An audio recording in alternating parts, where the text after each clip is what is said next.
Cubine, Here. Member Mason, Here. Member Snyder, Here. Member Dale Mitchell. Here. Everyone's here. We have a quorum. Next item is consider approval of the minutes for the September 19th, 2023 board meeting. Everybody has them in front of them. Does anybody have any changes or corrections? If not, do we have a motion to accept? So moved. We have a motion. Do we have a second? Second. We have a motion second. All those in favor say aye. Aye. Those opposed? Minutes are adopted. Next item, accept financials. Mr. Denton? Yes, thank you, Mr. Cubine. Good evening, Board. Notice in your board packet, we are through our third month of the fiscal year. Our fiscal year begins July 1st of each year. I'll give you a little quick update on our audit. Our current audit is under technical review at the partner level, and we'll be getting a draft, we think, next week. So that'll be plenty enough time for us to review and have it on the agenda for you all, a presentation by Blue, and then we'll ask for your approval of the draft before issuing the final. So that's where we are with that process. I'd like to just get started on page 27 of your board packet, looking at the statement of net position as of September 30th, 2023.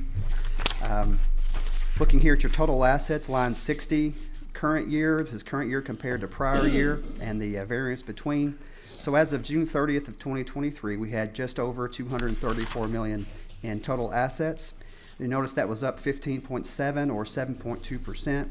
You'll notice there that the main contributor to our increase in assets year over year is our increase in property, plant, and equipment of over $10 million. So that's 64% of our total increase in assets is our investment back into property, plant, and equipment on all three divisions.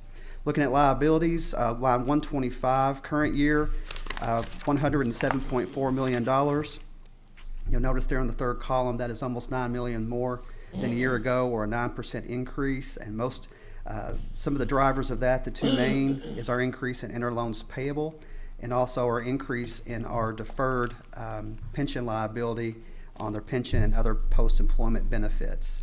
If you look at the last four lines of our liabilities there, you'll notice the inflow, KRS and OPED inflow, and also the KRS and OPED liability are a total of $55.9 million, which is about 52% of total assets if you look at it. So, looking at, you take your assets minus your liabilities, that gives you your net position on line 145 of $126.7 million. If you add your liabilities and net position together, it equals your assets of just over $234 million. I'd be glad to break down any of those categories or any questions you may have, but that's a little summary of where we are on our balance sheet for the period. Anybody have any questions for David? Steve?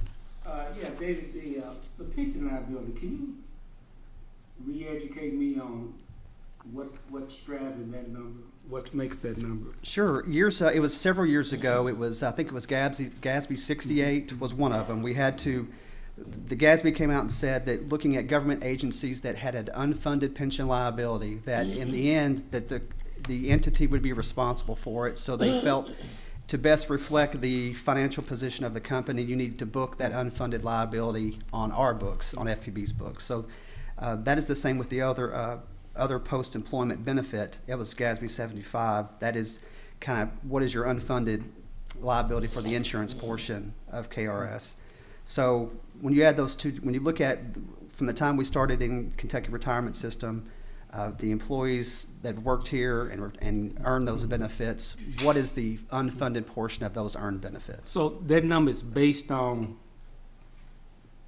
any employee that has come through here that would have had the retirement, the state retirement. Yes, sir. Anyone that came through here and had an accumulated benefit that is technically unfunded, that is still living, or those accumulated by us still working here. So those retired or still working. I was going to say, it's not necessarily a specific actuarial number applied to us, but a number applied across all CRS employers based on and everybody getting their allocated share, assuming the whole system would stop getting any contributions. Yes, sir. Yeah, we have an allocated portion, and it changes year to year based on.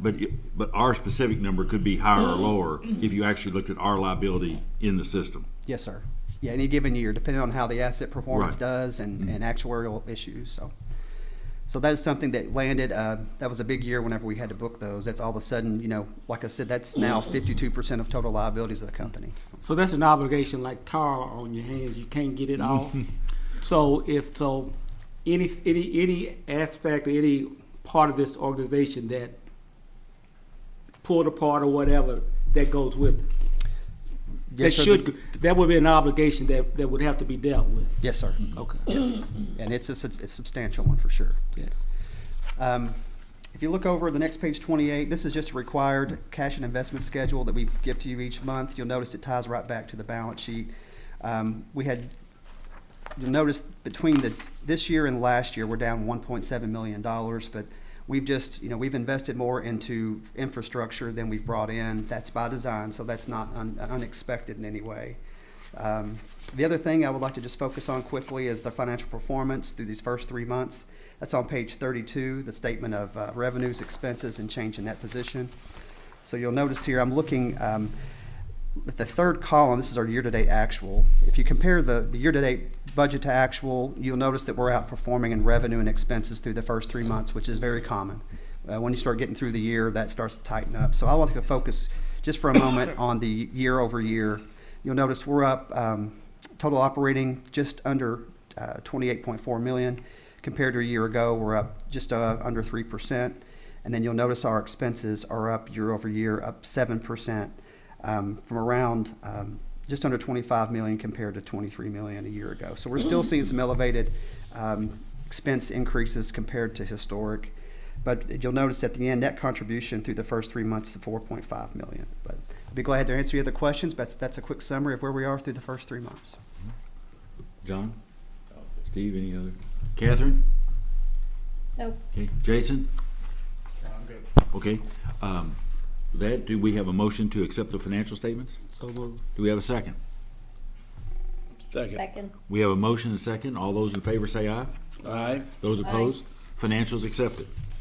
Next, Kathy, does anybody sign up for public comment? Then I've got a public comment. And I think I mentioned y'all earlier, and I just want to put it on the record. Saturday evening, I was going down Wilkinson Boulevard, about where Jim's Seafood is, and cones everywhere, flashing lights. I mean, road cut down to 1 lane each way, and we'd had a water line break. Our guys were there, and of course I knew I'd be inspirational to stop, and speak to them, and they live for that moment. But I pulled over, and basically what I wanted to point out is one, I talked to one of the guys. He'd only slept 2 hours since Friday morning. But what was really outstanding is Limestone, which is that restaurant reception. They were having a big reception going on. Cars were everywhere. Locals, that local bar and food place was packed. And somehow our guys had figured out a way to keep their water on so they didn't have to do a boil water advisory until they all got to close that night. The wedding was over and everything else. I mean, it was Old Faithful down there shooting up, but they figured out a way to keep them all running all night, which was pretty impressive, especially when those guys hadn't been to sleep but 2 hours in 2 days. So I just wanted to point that out. It was pretty impressive. So next, Gary, you want to take us to the informational items? Yes, definitely, Mr. Chairman. Actually, the first one is we probably have a public information. This is Cassie. I'm here. Yes. You want to brief the board? Or? Yeah, I have just a couple of things. Just really quick, we had a next band presence at Bourbon on the Banks. I want to thank the folks that came out and worked on that. We were able to set up a display about Next Band and Next Band Stream. It was a lounge type setup for the folks that were attending. They were doing tastings of bourbon, and we had TVs with football games, baseball games, so that people could and chairs and stuff, so people could come just to have a place to relax, and we were able to set that up for them. With local people that came by, we showed them how Next Band Stream works and gave them some information about that. But again, just another way to support a premier event here in our community, and we were glad to be able to do that. And then just the other thing I want to talk about is Friday we celebrated Customer Appreciation Day. We had also our 80-year anniversary that we've been celebrating this year. It was a great event. I want to thank everybody that helped Leanne and her team with support services did an awesome job, as they always do. I'd also like to thank my team in media services and marketing and communications for getting all the stuff set up, and actually the whole company, electric and water and telecom, for letting us come and steal some stuff for you to set up all of the display cases that are in the lobby now, and they look great. And I think all of our employees that were there were kind of looking at each other's display cases and deciding whose was the best. And I appreciate everybody's help with that. It was a great day. We had a great program. Representative Graham was there and he spoke. Mayor Wilkerson was there and he spoke. Our county judge, Michael Mueller, was there and he spoke. And longtime former general manager Warner Keynes was there and he spoke. I thought who more appropriate than some to celebrate our 80 years, someone that was there a very long time to speak on the history of our company here in our community. And what was So it was a Warner great said? day, great And what was it afternoon. Warner said? We still invite him back? We still invited him back. Yeah. But I didn't have to give him the hook. He went on and on. But he was great, and we appreciate everybody that came out. And it's always a great event, and just wanted to thank everybody's efforts on that and thank our customers, because we're here for them, and they're our customer owners, and we love when they come out and spend time with us. So that's all I wanted to say for today. Thank you. Yeah. Next one is our Network Operations Center Director, Darren.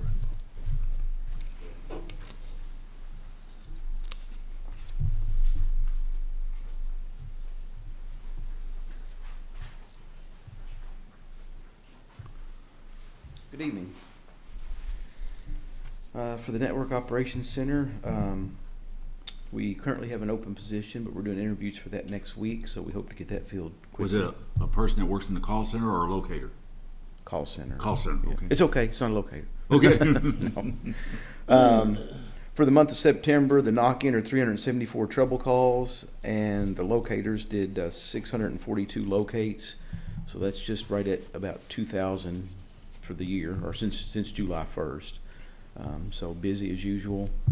You know, everybody's trying to get everything in before cold weather sets in, I guess. Is anything I can answer for you guys? Any questions? Any questions for Darren? Catherine, Jason, anybody? No? Thank you, sir. Okay, thank you, appreciate it. Thank you. Next is our Customer Service Supervisor, April.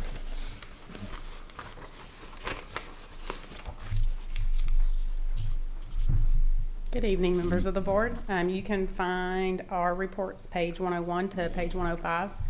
You'll note on page 101 that we didn't provide the average hold time for the calls. That was because of the new phone system. We were in the old phone system for part of the time and then in the new system from the other part of the time, so it was kind of hard to match those up. Plus, we were doing some live testing and those kind of things.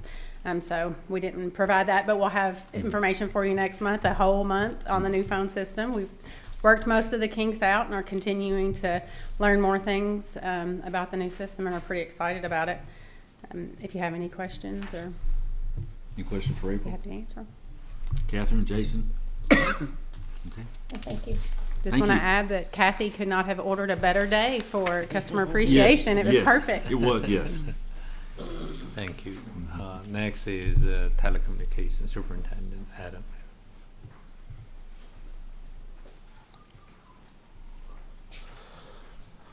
Good afternoon. The telecom report starts on page 107 of your board packet with the customer numbers. Page 108 are the trouble calls for the month. They were pretty average. We did have 2 outages, which is on page 109. We had a bad power supply in the Indian Hills area, Chinook, and then we had some damaged cable in the Spring Hill subdivision.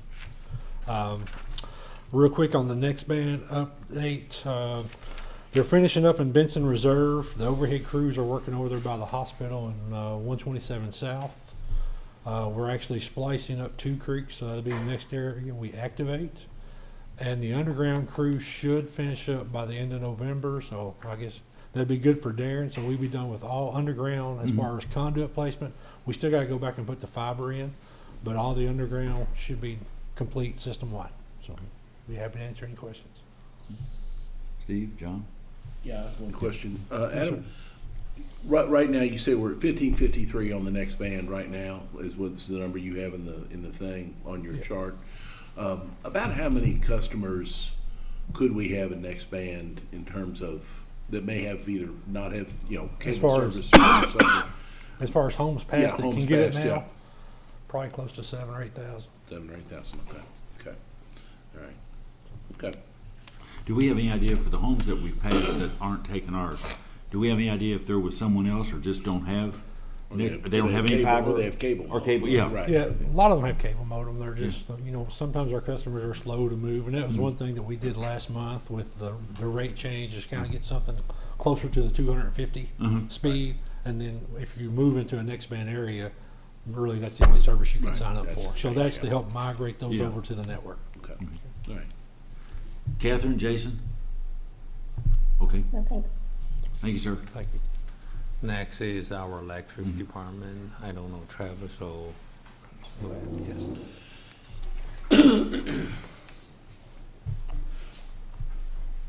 Gary. Yes, go Good ahead. evening, Board, Mr. Chair. The electric departmental report starts on page 111 of your board package with our reliability numbers for the month of September. You can see our SAIDI numbers there on page 111 are 0.73. Page 112 gives you a breakdown of those with the pie chart. Page 113 gives you the total number of outages and the causes for that, with a total of 29 outages for the month. And then page 114 breaks down the top 10 customer minutes of interruption on those outages, with a total number of 188 customers affected for the month of September. All in all, September was a pretty calm month for us. Those numbers are down quite a bit, so I'll be happy to entertain any questions you have on that. Any questions? Catherine, Jason? Okay, thank you. Thank you. Thank you.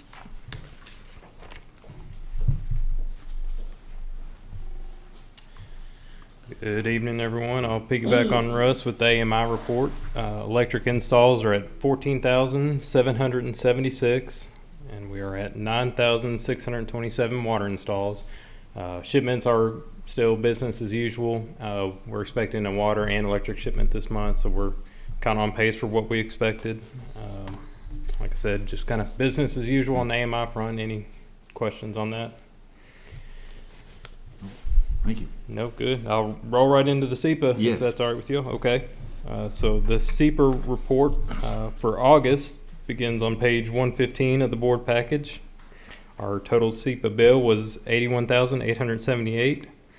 Our net payment was $258,856 for a profit, if you will, of $176,978, which brings us to, if you turn to page 117, for the year of 2023 through August, the net benefit for SEPA is $841,864. And how's that track, David, with what you think we should be bringing in? Yes, sir. We estimate a total of 2.5 million for this fiscal year, so we're on track. Yeah. Good. All right. Any questions for Travis? Oh, good. Thank you. Thank you, sir. For KYMEA, we really don't have a much new report. The rate on this month overall, include the benefit of the SEPA, still is a 7.5 cents. Okay. So, that's kind of just the fact there. I don't have anything new, on that, except you have questions about KYMEA. Okay. Catherine? Jason? Okay. Okay. The next report is safety. JD.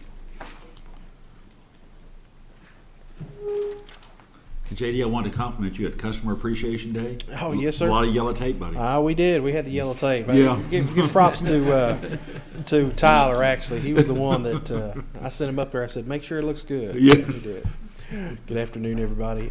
Our safety report starts on page 119 and runs through page 120. For the month of September, we did sustain 2 recordables for the month, both minor in nature though. One of our water department employees sustained a thumb injury from a hand tool, and then one of water treatment plant employees sustained a strain injury while lifting an object. Both of the employees were placed on restricted duty for a short time, but both have been since released back to normal restrictions and improved. And on our vehicle accidents, we actually had a great month. No vehicle accidents to report. So, good news there. Happy to answer any questions. Great. Thank you, sir. And Gary, if I could, while I was just thought of it, and I should have asked it while we got water coming out and electric, is what happened on Taylor Avenue this past weekend, the rock slide? Does that affect us in any way, our infrastructure on electric or water or anything? No, not at this Okay. juncture. I think there's gonna be some issues with the sewer that's up on the hill. Mhm. They're gonna be doing some rerouting. Yeah. Then I think they're gonna look at the geotechnical. You probably go up to the mic there, I'm sorry, yeah. Sorry. I think the geotechnical people are gonna be looking at what will be done after they get that line ran. Okay. So, but at this time, it hasn't affected our water or electric. Okay. It's affected sewer, so Okay. we're keeping our fingers crossed. Okay. Because when we got the call, they said there was a wall of water where that pond is. Mhm. When that failed, it came across the road. So first thing, I was like, did it wash the road out? Yeah. Because we got an 8-inch water main that runs right through the road there. And the electric's over on the other side too, their poles are, so. So Okay. we're very fortunate Yeah. there at this point, but there's gonna be some more stuff that's gonna go on down there, so we'll Yeah. keep everybody posted. Okay, So, thank you. yeah. Sorry, I didn't mean to catch you off guard there. No just- problem at yeah. all.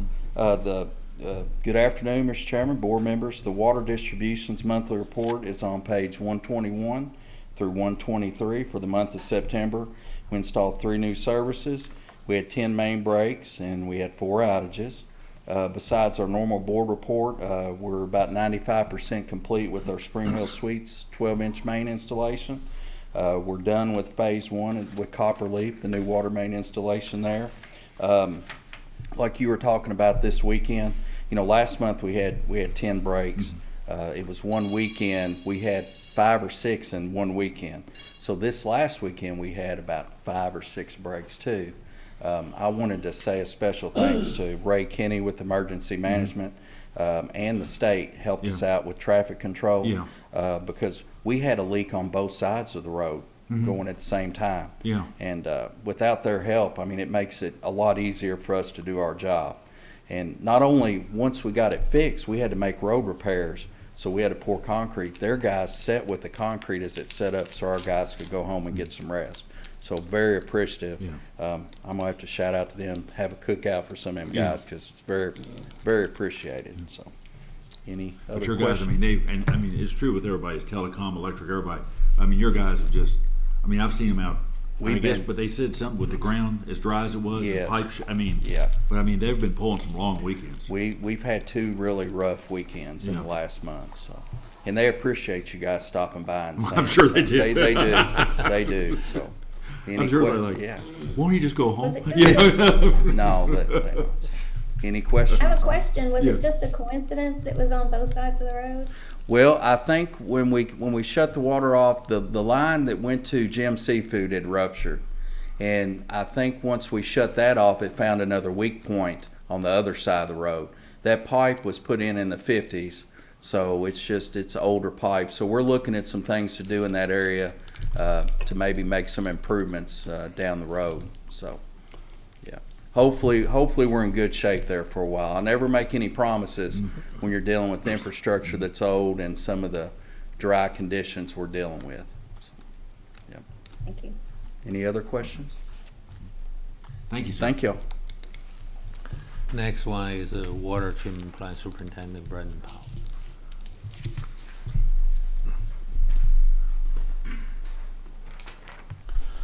Good evening, everyone. For the month of September, the water treatment plant treated 275,750 gallons of water for the daily average of 9.19 million gallons per day. Lock 4 averaged 474 cubic feet per second for an average of 306.2 million gallons per day.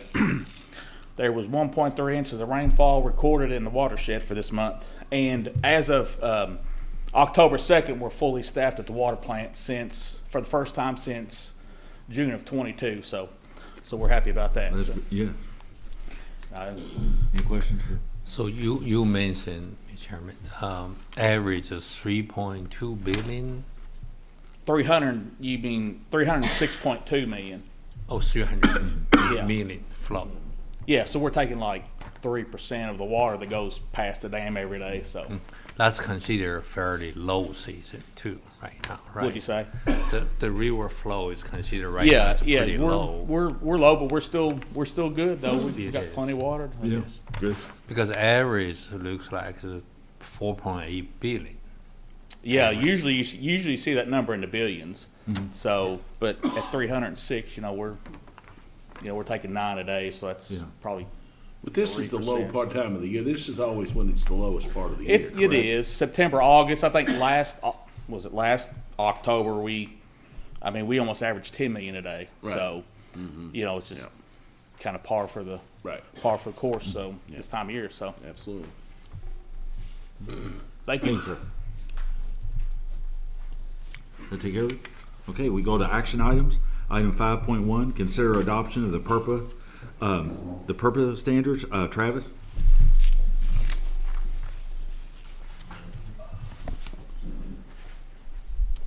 Good evening again, everyone. At the September regular board meeting, a public hearing was conducted related to purpose shall consider standards, including new standards that were included as part of the IIJA, the Investment and Jobs Act of 2021. The new standards covered demand response activities and EV charging. Again, that public hearing was held concurrent with regular September board meeting. To date, I don't think we've received any comments. No one made any comments at the public hearing, and I don't think anybody submitted written comments either. So based on the feedback or lack thereof at the public hearing, staff's recommendation is at this time to decline to adopt the purpose shall consider standards. The reason the recommendation is to decline to adopt, again, they're voluntary. The board does not have to adopt them. You just have to consider them. The logic there is if you adopted the standards now today, it somewhat ties our hands on what we have to do immediately. We're sort of under the gun, have to be compliant right away. Even if you do decide to decline, these are all worthwhile pursuits. It's things we want to keep considering going forward. For instance, it's the time of use program we talked quite a bit about at the last meeting. So again, staff recommendation is to decline to adopt the shall consider standards, but we would also recommend pursuing a voluntary time of use rate, which would include having a consultant most likely conduct a study, and then some months down the road we would come back and consider that further. Let me ask, a number of the things that were in the PURPA, were you saying we're not necessarily, we're declining, but we in fact had already done a number of the things, right, regarding, we'd done the rate study, the EV charge, I mean, we had a number of things. That's correct. Yeah, power supply planning is ongoing. That's in the works. Net metering, the board has considered and adopted a policy related to that. So yes, several of those standards the board has already adopted, either in part or in full, and some of the new ones are worthwhile to pursue as well. And if we did this time of use rate, what the board would be doing tonight is authorizing you to select a consultant, do the study, and then bring us a report back at a future date. Is that correct? Yes, sir, that's correct. My thoughts were it would be somewhat of an amendment to the cost of service study we just completed at the end of last fiscal year. We could amend that, if you will, to just kind of add on this new rate class that would, again, be voluntary if customers wanted it. And it hits some of the low-hanging fruit on these programs.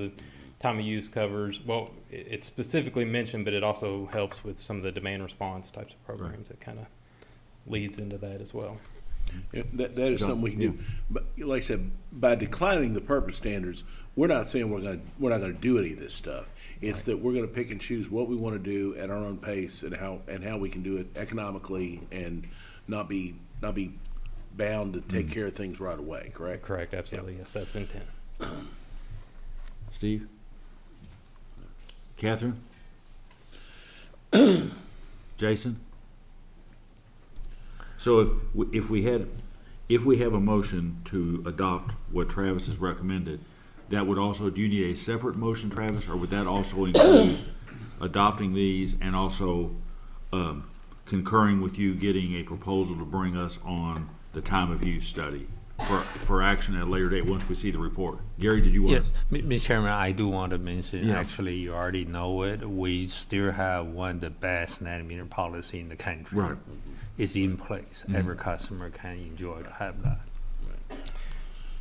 So. Hans's recommendation is usually do separate adoptions. I don't know what in that case, Mr. Chairman, I'll go ahead and make a motion that the board declines to adopt the purpose standards set forth in 16 USCA section 2621 sub D in order to maintain flexibility and ensure that we meet the statutory. And that would also be continuing the things we're already doing that were in those standards. Right. Yes. So we have a motion. Do we have a second? Second. We have a motion and a second. All those in favor say aye. Aye. Those opposed? Adopted. Mr. Chairman, Second motion. Mr. Chairman, at the same time, I would also like to make a motion that the staff search, I don't know if they're going to do an RFP or just do a Well, we got contract. I think we got with- two options there. One, we can ask staff to go out and do an RFP, or 1898 did the rate study. They talked about this in their rate study. I think from a procurement standpoint, since we are used to them, we could do that. What would be the board's preference? I would just as soon go ahead and use 1898 since they've already done the one study for us. They're familiar with our system. I would direct the staff to engage 1898 to do a time of use study with recommendations that can be brought back to the board. Jason, Catherine, is that okay with you? Okay. Yes, unless staff thinks that's, the fee would be out of line. Yeah. Yeah. Okay. Subject to being able to reach a, No, say. yeah. Mr. Chairman, I do want to mention that since they already done the study, Uh-huh. they have the whole data, they already do the whole rate study comparison. Add little piece, probably going to miss the most economic, except you find a new party, they have to start at scratch. That's kind of what I think. Yeah. And so, yeah, I mean, yes, as part of that motion, I will, as long as that is economically Reasonable, feasible. yeah, and reasonable, And yeah. if not, they can get other, acquired services from a different provider. Travis, you can tell 1898 we need a deal. So we have that motion. Do we have a second? Second. We have a motion second. All those in favor say aye. Those Aye. opposed? Aye. Adopted. Thank you, Travis. Next is consider approving a new tier of next band service for business customers and update max upload speeds as presented at the public hearing on September 19th. Harvey? Good evening, Har- Mr. Chair. This is Hans. Harvey had asked me to present this item. He and Kathy are out of town researching new technologies to bring back to Frankfurt for our broadband services. But on page 131, with respect to this item, I'm going to leave my camera off if you don't mind. My internet here is just a tad wobbly where I'm at, so I'm gonna try to make sure I can keep the audio going there. Don't have the great service like we do here in Frankfurt, so I'll be glad to get on. And Hans, But, let me state for the record, you're at COE training, right? Yes, sir. Yes. Sir. Learning a lot. Got a lot of new ideas, new things to bring back. But with this item, it's the Next Man 300 service. It's one of the many new innovative offerings that we have at FPB with our fiber. It's on page 131 there in bold that outlines the rates for that. Harvey informed me, said didn't receive any comments about that. Would recommend that the board approve the rate. We had that public hearing last month, and I will defer to Mr. Denton for the financial analysis of it. But with that, I'd ask the board for a motion to approve the new tier as outlined there in the board package. Thanks very much. With that, do we have a motion? So moved. We have a motion. Do we have a second? Second. We have a motion second. Any further discussion? If not, all those in favor say aye. Aye. Those Aye. opposed? Motion's adopted. Next item number 5.3, consider approval of FEMA resolution. Mr. Denton. Yes, sir. FEMA requires FPB to pass a resolution to designate an agent to sign all of our assistance agreements. So on page 133, we have that sample resolution. It's just asking the board to designate someone to sign off on all of these, on the paperwork, so we can get the, it's around $569,000, I believe, from the windstorm earlier this year. So we had originally put Mr. Cubine as you as the agent, but it's whoever the board would like to designate. Okay, do we have a motion? We need a motion to designate. Do we have to designate? Do we designate a specific Yes, sir, person? we need to designate Okay. someone. Whoever you would like, we kind of defaulted to you, Mr. Chair, to do these types of deals, but whoever wants to do it could Well, sign. we've got elections coming up, so can we designate, can the motion be to designate let the me- chair? Sure. yeah, Okay. I'd make a motion to, that FPB designate the chair of the board of directors to be the agent of choice to execute required documentation with FEMA in accordance with item number 5.3. So moved. Okay, we have a motion second? Second, I mean. Yeah. Any further discussion? Catherine, Jason? Okay. If not, all those in favor say aye. Aye. Those opposed? Motion's adopted. Item 5.4, consider award of bid invitation number 1789, pole mount transformers to Cape Electrical in the amount of $484,413. Jennifer? Good evening. We prepared a bid to purchase some pole mount transformers. Several years ago, we always did just annual price contracts and ordered as needed. We have not been able to do those. No one wants to hold pricing for much longer than, some of them not even 30 days. So we just did a bid to actually purchase what we need to add back to our inventory.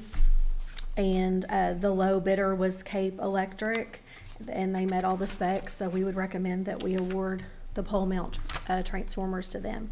Jennifer, well, two questions. One, is the pricing situation, is it easing any at all, or is it staying as bad as it was? It's all more, the pole mount's not as much as the pad mounts, which is the next. But I mean, the just next overall, item. purchasing overall, I mean, what do you? Pricing, it's still up on most things. Lead times, maybe on some things are a little better, but pricing is When you not say you much. sent it to 10 and you only got 2 responses, did that surprise you, or is that? Well, we did ask some of them why they didn't bid, and it's most of the manufacturers, what they have to produce is sold. So they won't allocate any to, new orders. So that's a problem mostly with the transformers. We're seeing that. They just won't let them, our distributors place any new orders. Okay. Any questions for Jennifer? No. If not, do we have a I motion? just wanna make Oh, sure- Catherine, yeah. On this, that it was between Cape and Irby, is that right? Yes, Okay, those were the two responses we received. okay. And I mean, unless I'm reading it wrong, kind of astounded at the price differences. Right, they both represent two different manufacturers, and the higher bidder is a more expensive manufacturer. They've always, I mean, even before COVID, I believe they were usually pricier than the Yeah. other ones. It's much. Yeah. We use Higher. Cape. I recognize, I mean, I don't know what the Yeah. numbers are, but we've used Cape. I recognize their name. We use them a lot, don't we? Yeah. Yes, we have 4 or 5 regular electric vendors that we use. I mean, there's others too, Yeah. but we have the main, those, and the Cape is one of them. Jennifer, I noticed that Cape did not submit a bid for the last 2 items on the bid, the 333 and the 500 KVAs. Right. But the Irby did. I mean, is that something we could go back and get from Irby? We through could, just those, or? we had a meeting, with the superintendent and engineering, and then us in purchasing. And those two, they are just gonna double check, if we have, what we have on the lot, and if there's anything that they foresee we need immediately. Right now, we're just gonna leave those Just two gonna off. leave those be for now. Yeah. Okay. All right. So that we could, if we do purchase them, we would probably rebid it at that point, Okay, because okay. this would be That sounds good. older. Yeah. And they would not have the price anyway this much later anyway, probably. Right. So, yeah, okay. No, that's fine. Thank you, Mr. Chairman. Any other questions? If not, do we have a motion? So moved. We have a motion. Do we have a second? Second. We have a motion and a second. All those in favor say aye. Aye. Aye. Those opposed? Motion's adopted. And Jennifer, you're up again. Item 5.5, consider awarded bid invitation number 1790, pad mount transformers to Irby Utilities in the amount of $247,539. And we separated the bids for pole mount and pad mount. So the same thing, we just sent out 2 separate bids for this other type of transformers. Obviously, on this one, we only received 1 bid. And these are the single phase. We are probably gonna have a bid next month in front of you for the 3-phase pad mounts. But on this bid, we only got 1 bid, so we recommend that we go with them because we do need to get those on order for the 90-week lead time.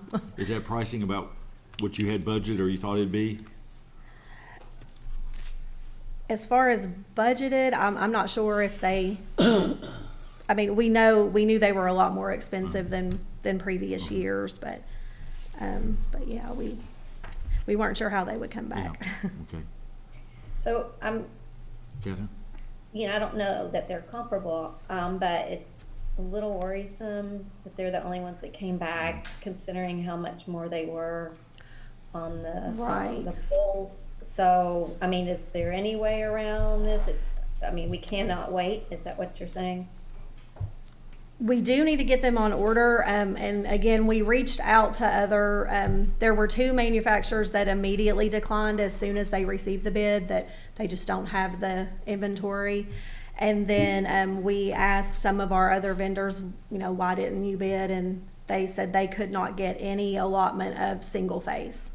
So as far as the answer we're getting from every vendor is Howard is the only ones who have single phase pad mounts available. As far as the manufacturers we normally use. Is Travis still here? Yeah. Travis, could you come up? I think you might be answering the same exact question. Yeah, you wanna? No, go ahead. Is there something about the single phase or is this something like, this is a result of like storms and that in other parts of the country making a shortage, or is this just?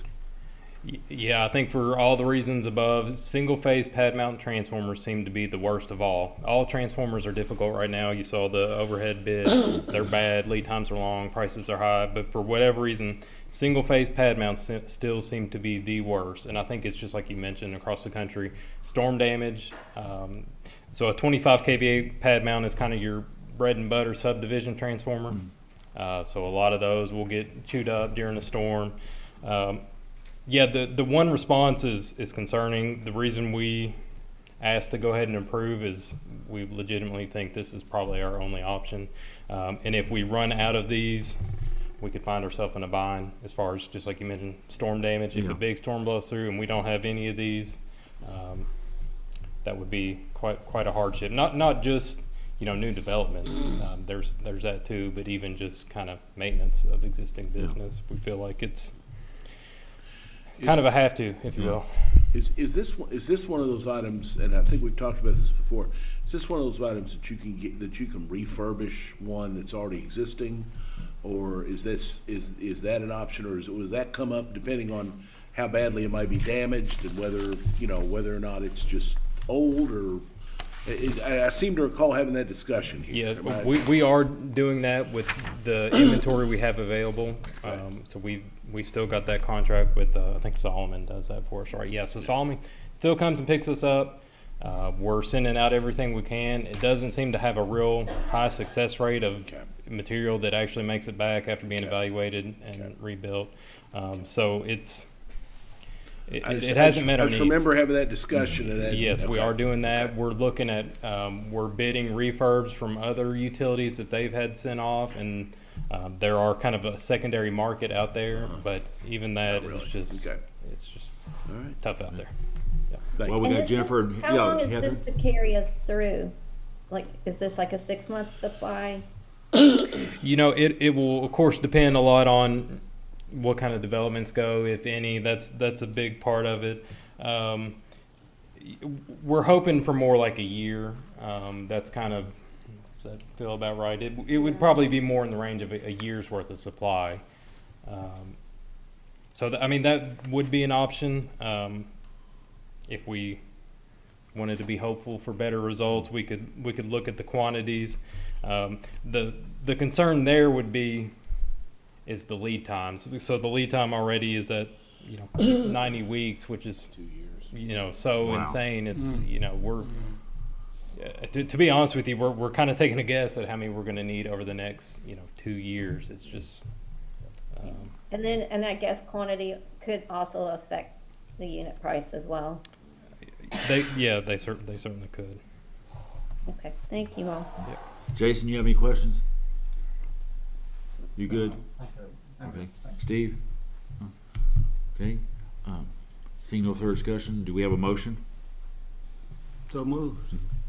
Do we have a second? Jason second. Jason, you second? Second. Second. We have a motion second. All those in favor say aye. Aye. Those opposed? Aye. Thank you all. Jerry and Travis, thank you both. Okay, item 5.6 and 5.7, Michelle's got the next hour. I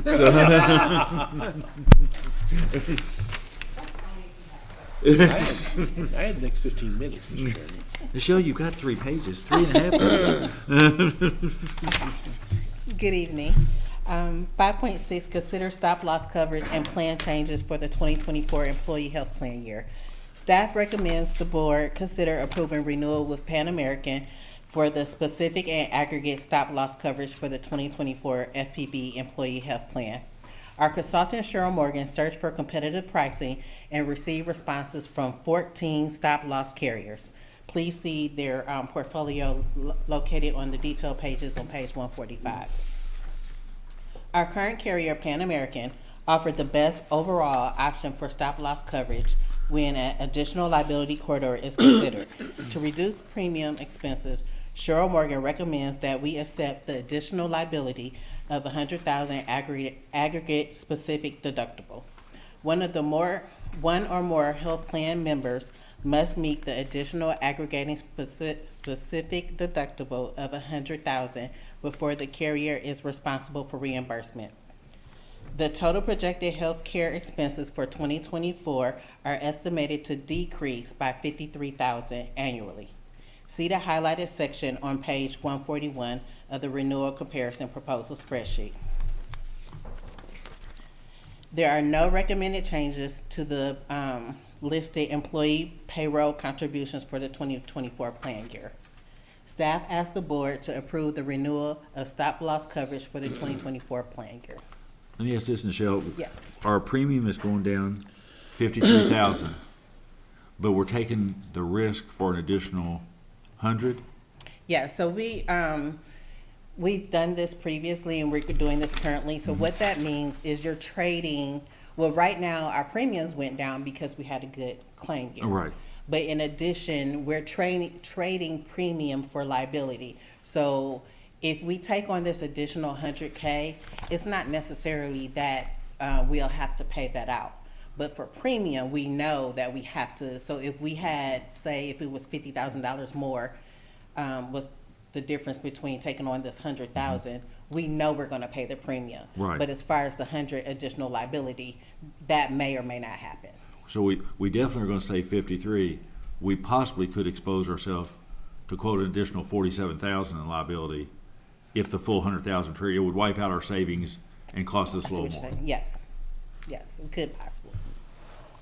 Mr. Denton, based on what you had budgeted and what you've looked at, is this consistent with what you thought we'd be, or does this help us a little bit? Last year, in 23, we had 3.2, and we're a little better. We went for 3 million this year, so it's in line. 80% of our budget is claims, so if you have a good claim year, we would still be okay. Okay. Steve, John, Catherine, Jason. So are we at the point you want a motion on this, or Yes, you want to go please. through it all? You want a motion on? Yes, and I could do them separately. Is the motion just on the stop loss coverage carrier? Yes. Okay. So For the renewal. Okay, do we have a motion on the renewal with Pan American for the stop loss coverage with the terms that Nichelle laid out in the report? So moved. So we have a motion? So, yeah, Okay. second. Okay, we have a motion and second. All those in favor say aye. Aye. Those Aye. opposed? Okay. So for 5.7, these were some of the recommendations from staff and Cheryl Morgan. And so one of them is for the 2024 health plan year and prescription changes, is to exclude gene therapy. Gene therapy is a treatment for certain medical conditions that involve modification of an individual's gene. Some of these therapies are experimental and have negative side effects, as well as can be costly to a plan.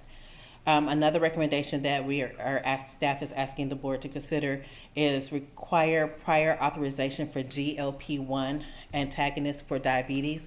So this is these are the GLP drugs, such as Ozempic and Trulicity, are trending because they are thought to increase weight loss, and so the reason for the pre-authorization is just to make sure that these drugs are being prescribed to our members for what they're actually should be prescribed for, which is diabetes instead of weight loss. If the board does approve this recommendation, staff will work with MedBen to make sure that members that are currently taking those drugs will be contacted before January 1st to work on getting a pre-authorization. So we're not saying we're not going to cover those drugs. What we're saying is they have to be pre-authorized. Correct. And then on the gene therapy, where does that put us in terms of what other plans are offering? Is that consistent with other plans? Yes, because right now these are experimental, so we can reevaluate this once the cost goes down or more studies have been done. Yeah, so yes, we're in line with other plans. And on the Walgreens and Rite Aid, I knew we already had the policy on Walgreens. Did we already have that policy on Rite Aid also? Yes, it was because they're like sister companies. Yes. So currently, what we're currently doing is we are limited to 2 fills, but the usage is still up. And again, we just didn't want to just exclude it altogether. So now we're down to 1 fill. Okay. So the staff is asking board to limit. And the reason for that limitation on Walgreens is their cost, their dispensing fee. They won't negotiate price. They Right. won't do the same price. Right. Right. Yeah. Right. So behind the scenes, they don't give as lucrative Discounts rebates and all to that our stuff. plan. But all the other pharmacies in town are still available to our employees. Yes, Kroger's, Walmart, Capital Family, CVS. Yeah. Yeah. Okay. So that's, Michelle, I have a question, if you can't answer it, I understand, but on the gene therapy, if it's experimental still, would this be something that if someone wanted to avail themselves of it, they potentially could get into a trial? do you mean like would our plan cover a trial? No, I'm just, if people are worrying that maybe that's excluding an option for them,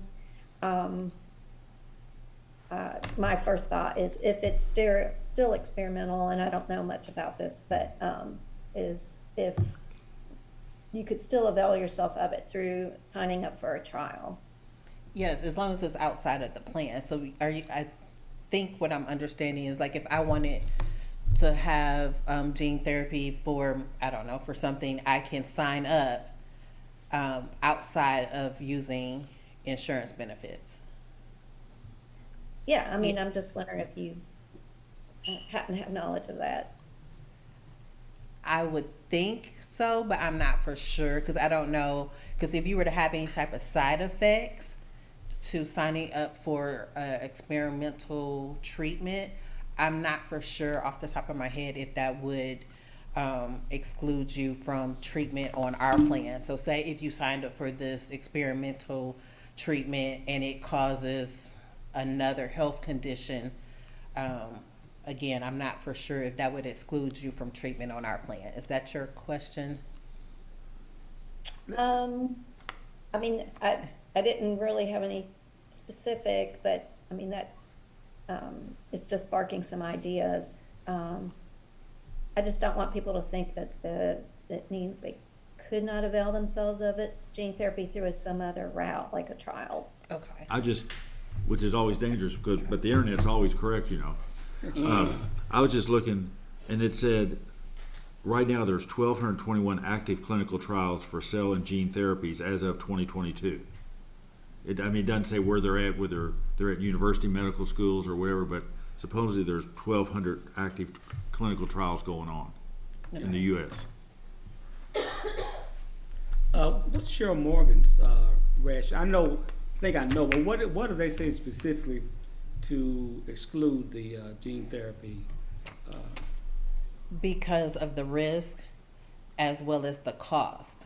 If we don't, it could be very costly to our plan. Yeah, but have they talked about the frequency of it being exercised? I mean, I know it costs a lot, but the percentage of people who might need to go that route. I know people are sick every day and stuff, and but in other words, how probable is it that somebody might utilize that? Well, it's starting to trend more because it's becoming more available and familiar to individuals as an alternative treatment.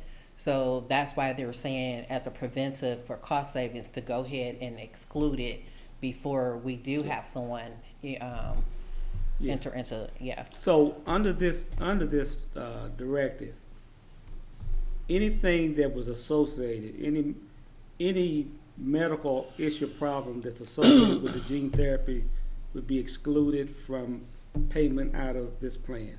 For instance, if I got a cold from being, through gene therapy, my immunity was down, caught a cold, needed some, that would be perhaps not covered by this health insurance. and that's what I was trying to figure out. That if that's I don't necessarily, I think that's a question we don't know the answer to right now. Well, no, I think it's kind of what Catherine, part of Catherine's question, I think, was that. I think that's what, so you're saying if you decided on your own to join a trial for gene therapy and you have an adverse side effect from that trial, would our plan cover it? Cover that, the adverse. Right. I'm not for sure. Yeah. See, I understand the reason. I mean, the first one is the gene therapy, they exclude the drug, the medicines. I agree with the first one. The second part, one of us one day might just find out, we have a rare something and now, have nowhere to go. And I'm not sure if that's. Our current policy right now, to the best of our knowledge, our current policy right now would allow gene therapy coverage because we don't have a restriction. It possibly could. It may fall under other. We already have an exclusion for experimental treatment, do we not? Correct. So I mean, if this is truly experimental, and that's kind of the other thing about this is if you can prove the efficacy of something. I mean, I know they have to start somewhere and they have to do studies, but if you can prove the efficacy of a therapy, then you're much more willing to work for it. But in terms of spending the ratepayers' money for the employees, in terms of therapies that like you said, Steve, I understand. If you don't have an option, you don't have an option. But if it's a therapy that's experimental and it doesn't work, then is that a proper use of the money? I don't know. I know, but Steve asked a really good question. I mean, I think, well, all Steve's questions are good. But I mean, like but say you're in a gene therapy that we weren't paying for, maybe it was run by UK, UofL, or a drug manufacturer, and you had to go to the emergency room. You had a reaction, or you had a heart attack from it. The question is, would we deny the emergency room visit and the treatment for the heart attack that is related maybe perhaps to the gene therapy, but you're still there and we would normally cover ER, I think. So I guess the question is, even if we approve this tonight, can you bring it back next month with a definitive answer that says, and I think Steve raised a good point. I mean, if somebody goes out and gets in a program, and if they have to go to the emergency room or the hospital, they don't know what caused them to be in the ER, but they're there. And if they don't have their health insurance card, they're not going to get treated. I mean, I think we want to clarify that, Steve. Is that? Yeah, I mean unless it's urgent. Is this urgent? That's part to pass tonight. We need to put the thing out to the members, don't we?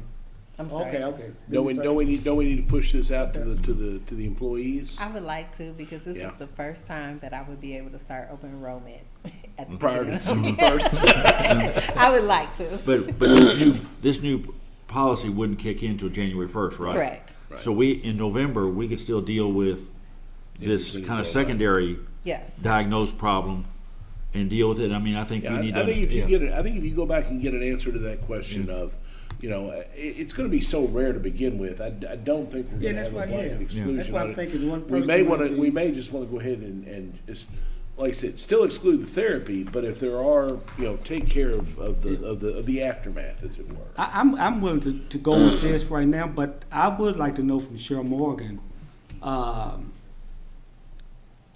what real I know the statistics are there that all of this, but what is the real potential cost of it to us? Because, and how much was one person who has some kind of gene therapy? You'll probably hit your liability. And then the other thing, if you have a cap on that part, just to keep them in the insurance, so you know. In the meeting, she said Well, $1.3 million. Yes, that's exactly. Ms. Chairman, Katrina, Ms. Catherine, Chairman. you and Jason didn't hear it. Katrina just said what one. One claim Yeah. for gene therapy could be like up to $3 million. Yes. Did y'all hear that? Ms. Katrina Chairman, said that claim could be one up to claim $3 for million. gene therapy could run $3 million. I also heard from the same meeting, correct me, I'm wrong, they said almost all the plan currently Yeah, no, I know the state plan is has excluded. exempted it This forever. gene therapy. Yeah. It's not a unique. Well, I'm sorry. Catherine? Gary, can you repeat what you just said? he said almost all plans already exclude gene therapy, and I know the state employee health insurance plan excludes gene therapy. Okay. So, but if All right. I mean, my only other concern was, and John, you pointed this out, that it says some of these therapies are experimental. So, I mean, I'd just rather there be definitive reasons to exclude instead of sort of some are experimental or whatever, you know, like a little more definitive rationale. So, Michelle, if we adopt this, then for next month, I think we need a little more. Okay. Because that still gives us prior to January 1st to flesh it out some more. Yes. So we need some more information on, quote, what does the word some mean? Okay. And then what Steve brought up, this after, this kind of, if you have some other type of medical condition, which may or may not end up being related to the therapy, but you're still sick and you've got pneumonia or something else, may have been caused, but Would it be is that is that reimbursable? Right. Or if not, is the person just stranded? Okay. And if that's true, and if we're going to stick with that policy, then a person definitely needs to know that before they get into A trial a or therapy, something, because they need to know they could, in fact, find themselves with no coverage. That's important to find out. So. Yes, I agree. Is that, Aunt Catherine, you and Jason, Steve? Yes. Okay. So, do we have any other questions on this? If not, do we have a motion on 5.7? So moved. We have a motion. Do we have a second? Second. We have a motion and second with the caveat that we're adopting it in shell, and we'll see you back next month. Have one more? Oh, well, but first on that one, okay. if all those in favor say aye. Aye. Those Aye. opposed? Okay, we're adopted. Okay, one more. Okay, 5.8, consider approval of GAG clause attestation requirements for self-funded health plans. So a 2021 federal law requires that all group health plans sponsors file an attestation declaring and verifying that they have not entered into any agreement with healthcare or service providers or provider networks with which prohibit them from accessing certain claims and healthcare provider data. The law restricts a plan's ability to have access to or share healthcare provider pricing and claims data. This provision is known as the GAG clause, and it is designed to increase transparency by removing GAG clauses on price information from agreements. MedBen, our third-party administrator, can prepare and file the attestation for FPB's health plan, but only with written authority from FPB's health plan sponsor to do so. Staff asked the board to approve MedBen to file an attestation on behalf of FPB via the federal portal. Please see the GAG clause requirements in the detail pages on page 149. are the gag clauses here standard boilerplate that all insurance companies, or is this anything custom to us or MedBen, or is this the same thing that any other plan is signing? So it's, all plans are signing this. However, it's based on our agreement. So MedBen has reviewed the agreements that we have with them or other providers to make sure that it doesn't include any of the restriction of us providing pricing. Okay. So the clause requirement is standard. Okay. But our agreements are separate or different than other insurance companies. Is Hans on? Hans, are you out there? Yes, sir, right here. Have you taken a look at this? Yes, sir. It's meets with my approval, and of course, the discretion of the board. But whoops, hello. Yes. You're still here. Still here. I'm getting the my screen's doing some stuff here, but it's the board's pleasure. But I would recommend it's approval. Okay. Hello. Yes. Yep. Sounds good. Any questions for Nichelle or Hans? Okay, do we have a motion on 5.8, approval of the CAA gag clause attestation requirements for self-funded health plan? We have a motion. Do we have a second? Second. We have a motion and second. All those in favor say aye. Aye. Aye. Those opposed? Motion's approved. Thank you. Well, you didn't take much time at all. But you got to come back next month. Yes. Item 5.9, conduct election of officers of the Board of Directors for the Frankfurt Plant Board. Hans, turn it over to you. Yes, sir. May I ask a quick question? Are the other members of the board still visible on the screen? My screen's kind of cutting in and out. Yes, yes, they're here. Okay, that's great. You don't need to see me, but we need to see the other board members, of course. So great news. But with respect to the elections, all members of the board are eligible to hold the offices in the board. We have a chair, a vice chair, and a secretary treasurer, and any board member is eligible to hold these offices. So we need to elect new officers for each of these three positions. So get started, I guess, with the election for the chair. So I'd like to ask for a motion to open the floor for nominations for the board chair, please. I would make a motion to open the floor for nominations for the position of board chairman. Great, thanks so much. Is there a second, please? Second.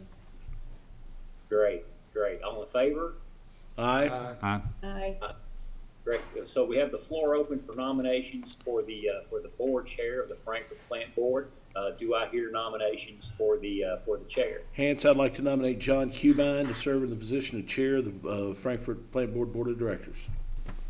Yes, sir. I hear John Cubine as chair for the chair of the Frankfurt Plant Board Board of Directors. Do I hear any further nominations? Hearing no further nominations, then I would ask for a motion to close nominations for the board chair. I'll make that motion to close the nomination. Second. Thank you, sir. Thank you. Do I hear a vote, please?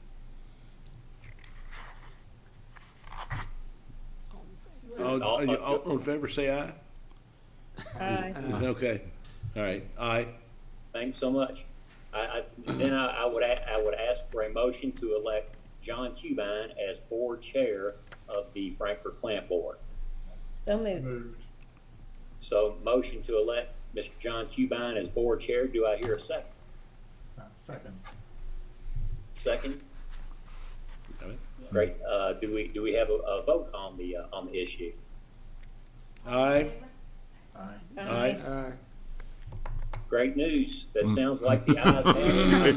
Congratulate Mr. Cubine. Thanks so much for your service, and we appreciate it. And with that, I can either hand it over to Mr. Cubine as board chair to officiate the other elections, or I can continue at the board's pleasure. Why don't you do it? Yeah, why don't you? No, why don't you do it? John? You want me to do it? He's kind of, in and out. He's kind of in and out. Okay. Am I cutting in and out on the audio? No, it's just that you're having a hard time not being able to see people and stuff.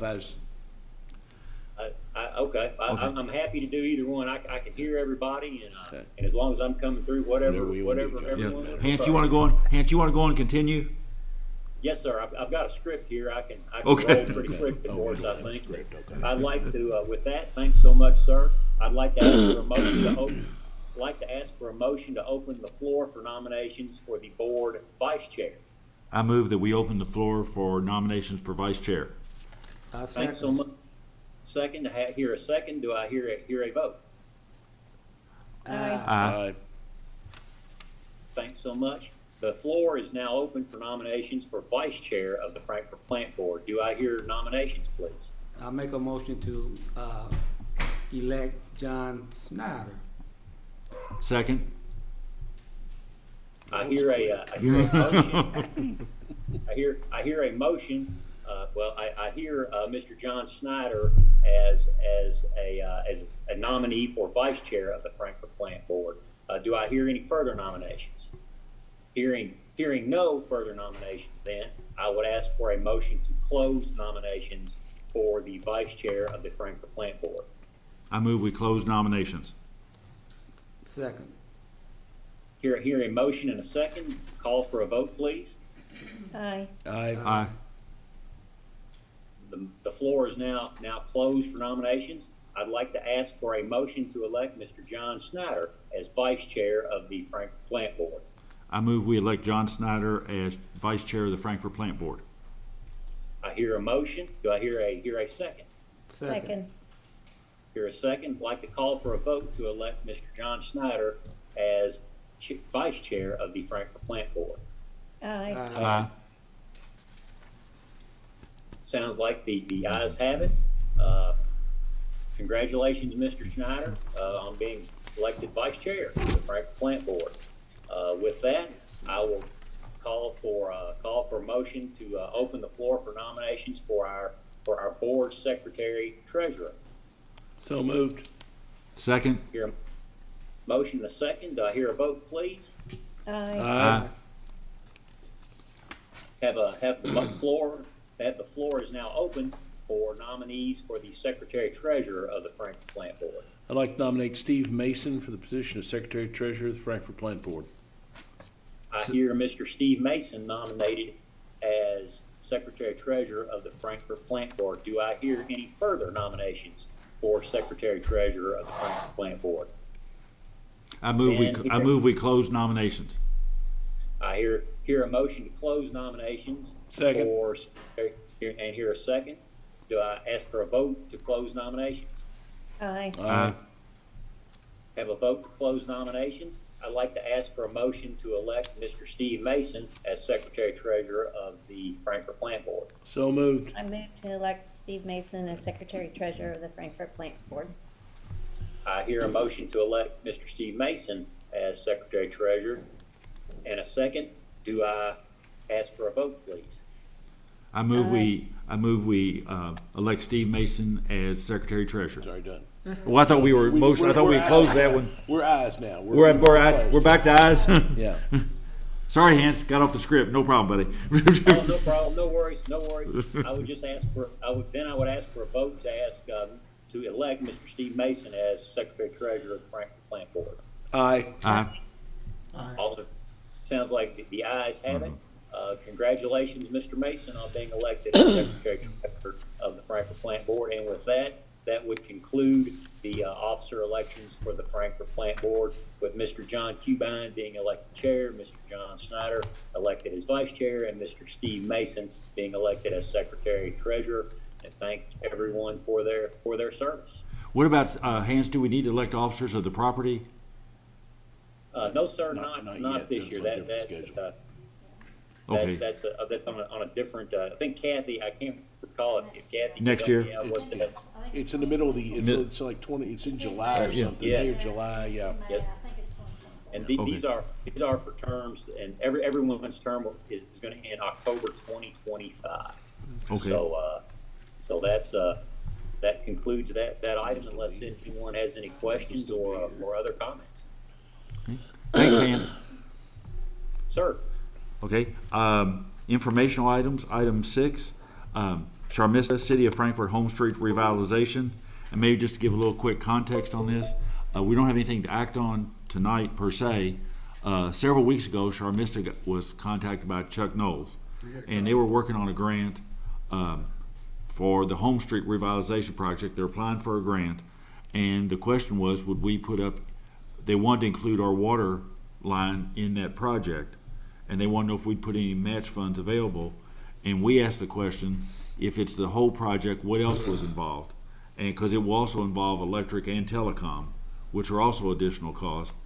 And as I understand it, Sharmista, it's not a specific match per se. The grant, in theory, would be looked on more favorably if it had matching funds. Correct. So, as I understand it, Chuck is looking now for not necessarily a hard number, and that we wouldn't necessarily even need to expend this money in the current budget year, but basically, as he's preparing a grant with water cost and electric and telecom, is the plant board disposed to putting in some matching funds that would not be paid necessarily in this year, but, and as I understand it, you can talk that water is going to need to do some replacement work on Home Street at some point, yet to be scheduled, but some point in the future. Is that, you want to take it from there? Sure, yeah, just to know, they did apply for a grant. The city did apply for a grant. It's called Reconnecting Communities and Neighborhoods, and they did submit them on September 28th.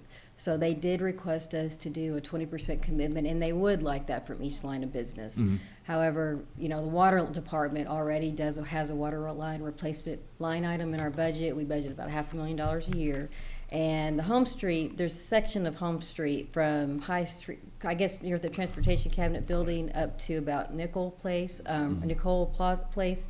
There were some breaks a couple years ago, and we were going to schedule that for some replacement work, but then this revitalization project has been talked about for years, and so there was a decision to go ahead and fix the breaks and hold off and do the water line replacement under this project. Okay. So technically it wasn't actually planned. It was going to just basically was a result of the breaks, but now that we know this project's coming up, we thought it'd be an opportunity to, if we can do a 20% match, we can get part of it funded. So that's where we are now. And so this informational item, as Mr. Cubine said, is basically just to know that we're going to be receiving a formal letter from the city. It'll come from their city manager. And I did talk, you know, I talked to Chuck previously, and he had said that they already had the 20% match. Frankfurt Sewer Department, the city pulled from the general fund, and KYTC, their commitments already exceed 20% of the project. However, I did speak with the engineer today to do some follow-up, and he said ideally they do want a 20% from each entity that would be performing work on the job. So ideally they would want a 20% commitment from each line of business. So when we get that letter, that's just something to discuss. We'll see. I don't think, from what I understand, I'll let Travis and Adam obviously speak on their behalf, is they don't have a line item for replacements like water does. So I know that's going to be a little bit different for them, but it's all just something to know. It's coming. We'll get the forward letter. It'll be directed to Gary, and then it's something that we can talk about and decide what, if we want to commit, and how much we're comfortable committing. So Okay, is this when they did the Second Street Tiger Grant? Is this a similar way, or did we put up a matching fund on that one as well, or not? Okay, so as far as water, it was roughly, total project cost, I want to say, was roughly $450,000, and they only reimbursed us $150,000. Okay. So we did contribute more to that project. I believe, and Travis, you got 100% refunded for your work. I think electric was 100% refunded for theirs. So, you know, after talking to Chase, he said we need to have that 20% commitment. He said if each entity, not just Frankfurt Plant Board, anybody that's doing a job, they would almost need to get a loan for that 20% so that it shows there's a 20% match. That's what he told me about these federal grants. I don't know if that applied for Second Street. Like, I don't know if did they get might a 20%? be a different funding formula. Okay. Right. Do you remember, David, how? We didn't have to do any, it was much easier than that setup. We didn't have to do any loans or any additional commitment. Okay. Yeah, I guess the other question I have, Sharmista, is, you know, you talked about how you all have something in the budget for water line replacement, whereas Adam and Travis's shops do not. Is there work, and maybe this is a question Travis and Adam and, you know, electric and cable need to answer. Is there work that can be done in that area? Is there work that you all were planning on doing in that area, or is that just catch as catch can kind of a thing? Travis, you and Adam want to? Yeah. Mr. Chairman, I may say one word. They probably far know better than what I'm going to talk about. The difference is water, we can see a real benefit because the line is really old. Right. You just saw this weekend happen. So because they are been there for a long, long time, so there's a real value. But to the electric telecommunication, correct me, we are simply just move the line. We are already in service. We don't gain, anything really particularly new or value. But go ahead, you probably know far better. As far as the telecom part, we've already upgraded that area to the next band, so it's basically new facilities and for most of that area. So do you know, Sharmista, is the project would be like, in theory, requiring all new poles and everything along the route? Is that what it's, Travis, or? That's the way I understand it, yes. It was 50 some odd new poles that were going to have to be relocated for the lane changes, road widening, the paving. So it's most of that length of the Home Street corridor. I think electric's rough estimate was about 850-ish thousand, and that was a very quick number that will need refinement, but we're kind of in that ballpark. And your figure, Adam, was what? 180. About 180,000. Because you'll be just attaching to Travis's. And how much was the water, Sharmista? Water was 900,000. That was the 20%? No, that's the total. total. Yeah, that'd be the total. So we would commit 180,000. And they also just, they said we'd probably be over 2 fiscal years, so we wouldn't have to commit the funds all in 1 year. So Adam, is that yours? Is that what? Yeah, that's 20%? total. So no, our 20% would be 36,000. Oh, okay. And then yours, Travis, would be. 850 would be total. Yeah. So, okay, so 20% of that. 20% of that's going to be 170 or so, 165. Yeah. So basically, it's 20% of $2 million. Yeah, pretty much. Actually, it's more than that. Mm. Yeah. Right. I don't know. So I mean, at this point, we're not having to act on anything, and it wouldn't be in this year.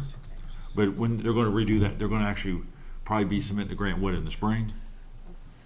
Like I said, they did submit in September 28th for this grant, but if they don't receive this federal grant, then there's a U.S. DOT grant that comes open in the spring, and they'll apply for that. And then that would delay. And so as far as schedule, it all depends on if and when they get funding. If they get this RCN grant that they just submitted, then they'd say they'd probably find out in the spring. It takes about 6 months. So then we would know. But if they don't, then they'll apply for that U.S. DOT grant. So it's just depending on if they get anything and when they get it. But if we had our wish list, we'd like it to be more like the Tiger grant, right?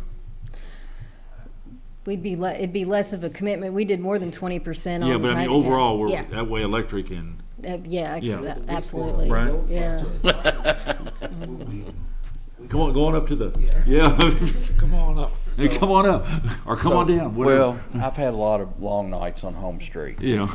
The Tiger grant, we were basically, it was materials. It was about 150,000, and then we had to foot the rest of the bill to get a new 12-inch main down 2nd Street.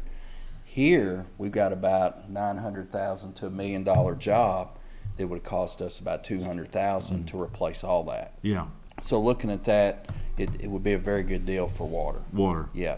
And plus, if we don't do something down there and they go down there and still do the street and the sidewalks and then our water main starts rupturing, we have to we're having to tear up the road. And we'll take a beating from the public on that. Yeah. So the question is for, I guess, David, you and Gary, and have to look at with between now and when Chuck may come knocking again. The question is electric and telecom, and do we want to pledge any match to those costs or just to the electric? Or just to water, I'm sorry, yeah. Yeah. Yeah. I would rather just water because really just see the benefit to the customer. Yeah.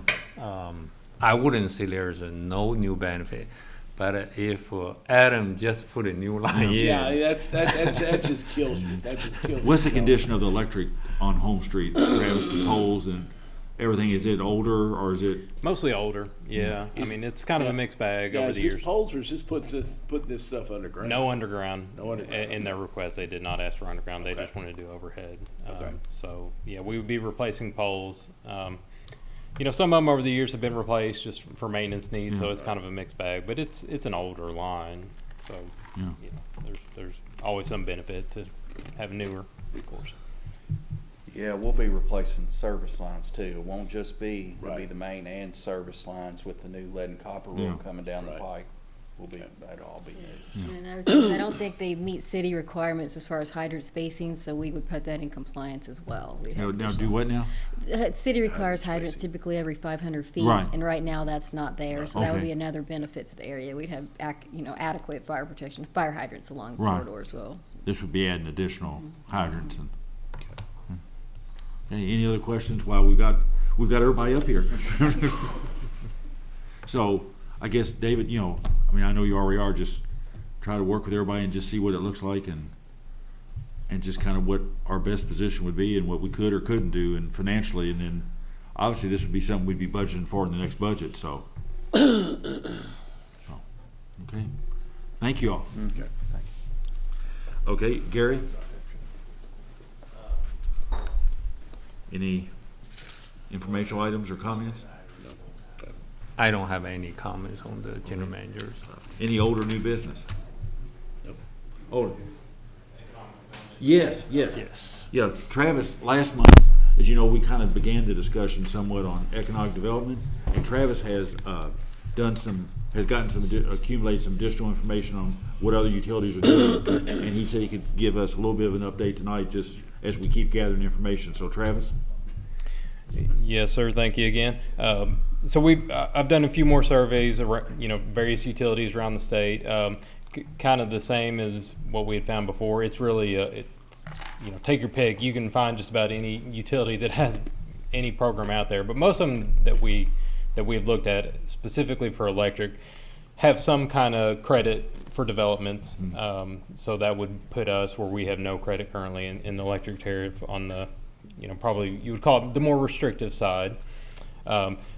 So my initial thought on how we would want to approach it, again, nothing's up for a vote, so Right. any input the board had would be great, would be looking at some type of refund policy for multi-lot developments. My thoughts initially are we would not want to do 100% refund. Again, this is just, my thoughts. This is how I would approach it. I was thinking more something, we looked at, I think the board received some APPA slides on yes. various line extension policies. One of the ones that was presented in that is contribution margin, or I think of it kind of like a net benefit.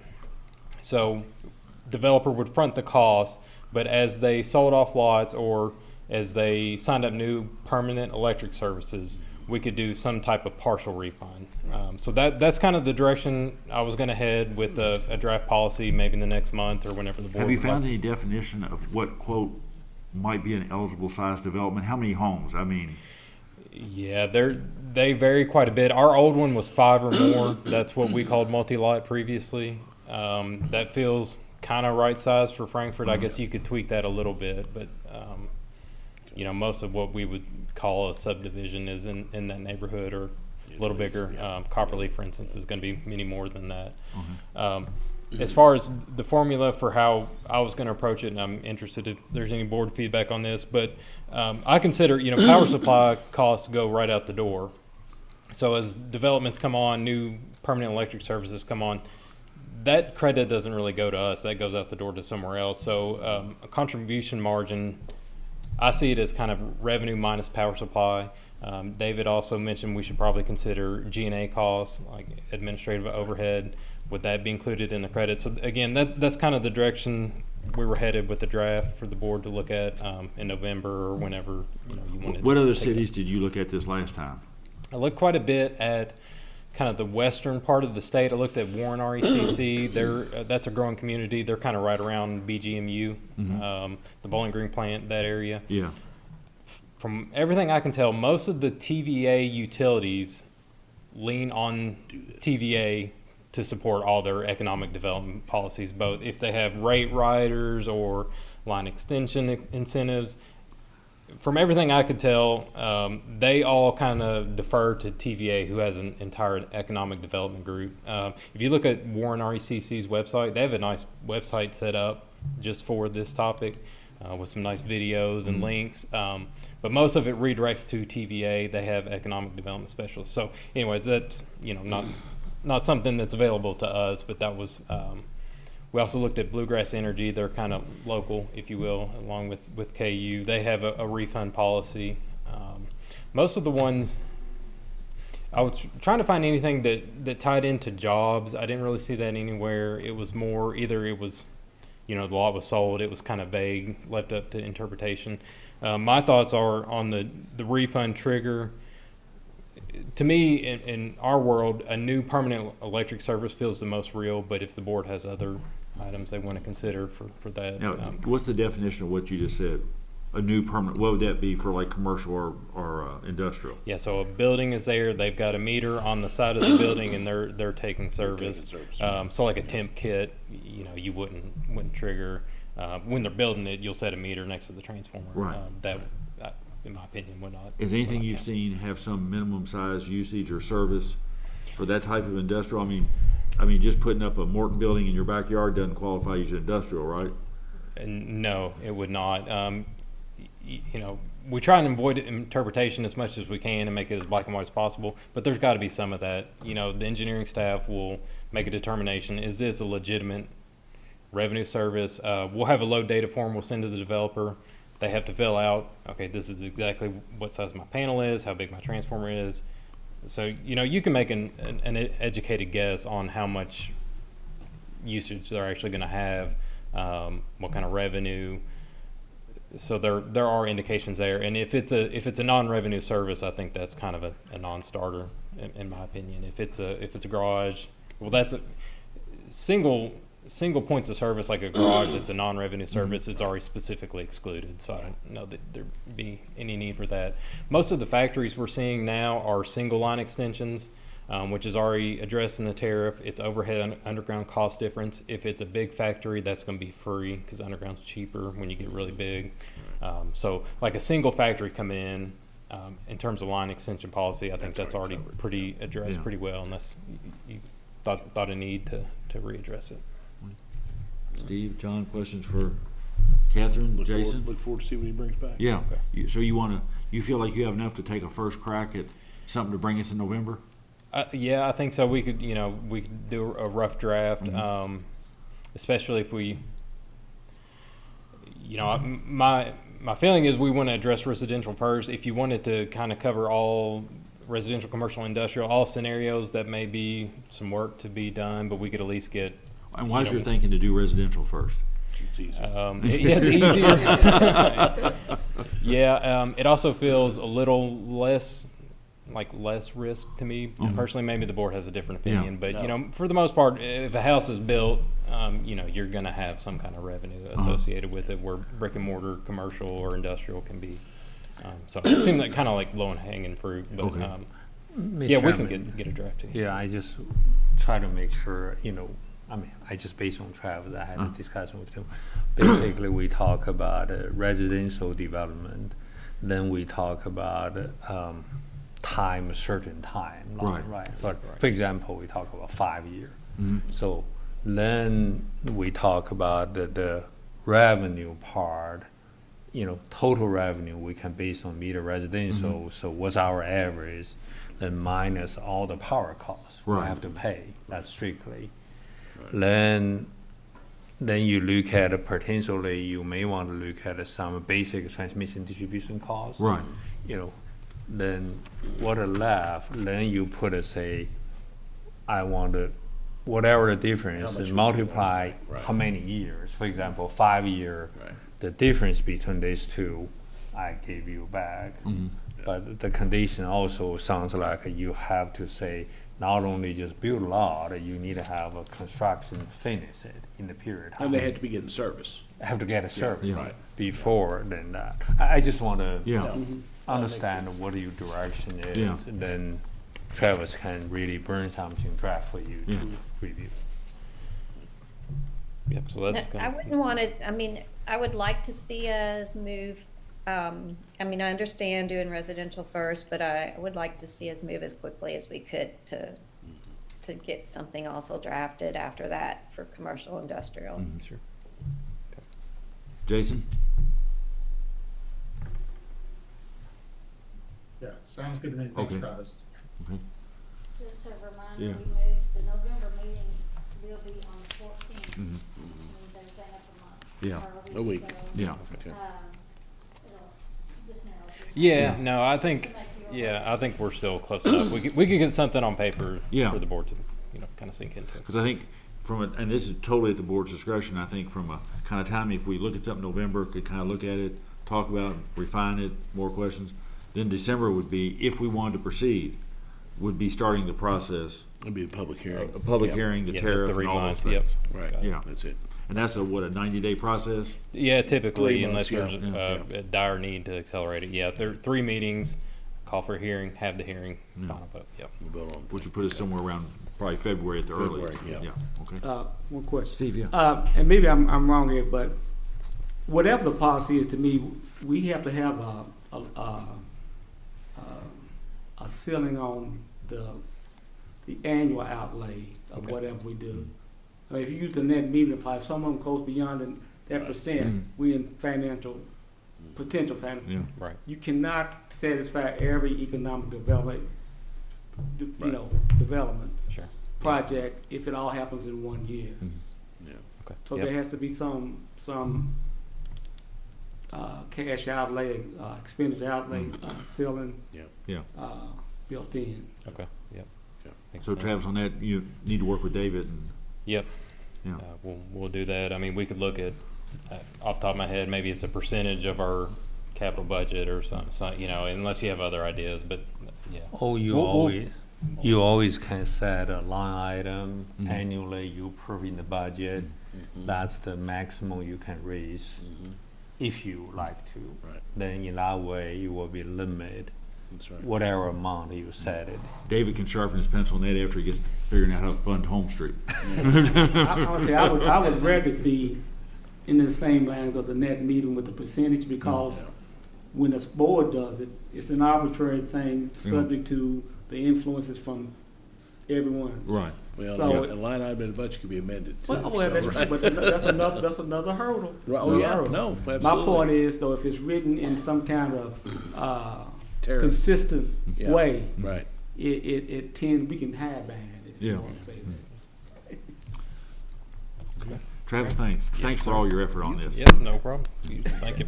Okay, if there's no other old or new Mr. business, Chairman, I would item request- 9.1, sir? I would request permission to call a closed session pursuant to KRS 61A10-1C to discuss pending or proposed litigation regarding a collection matter, an advertising matter, breach of contract matter, an employment matter, a cost recovery matter, and a regulatory matter, and also pursuant to KRS 61A10-1G to discuss a specific proposal that, if openly discussed, would jeopardize the siting, retention, expansion, or upgrading of a business. We have a motion. Do we have a second? We have a motion and a second. All those in favor of going into closed session, say aye. Aye. Aye. Those opposed? We're going into closed session. We're going to go upstairs to the GM conference room, and we need Gary, board members, David Dent.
Do I have a second? Second. All those in favor of coming out of closed session, say aye. Aye. Those opposed? We're out of closed session. Mr. Snyder? Mr. Chairman, I have one motion. I'd make a motion to authorize staff, after making the technical amendments directed in the closed session, to present both a mutual aid agreement with the Peaksville Water District and a flushing agreement with the Peaksville Water District to that organization. Do we have a motion for that action? The motion's been made. Do we have a second? I second it. We have a motion second. All those in favor say aye. Aye. Those opposed? Motion's adopted. Do we have a motion to adjourn? So moved. Do we have a second? Second. All those in favor say aye. Aye. Aye. Those opposed? We're adjourned. Thank you. Thank you.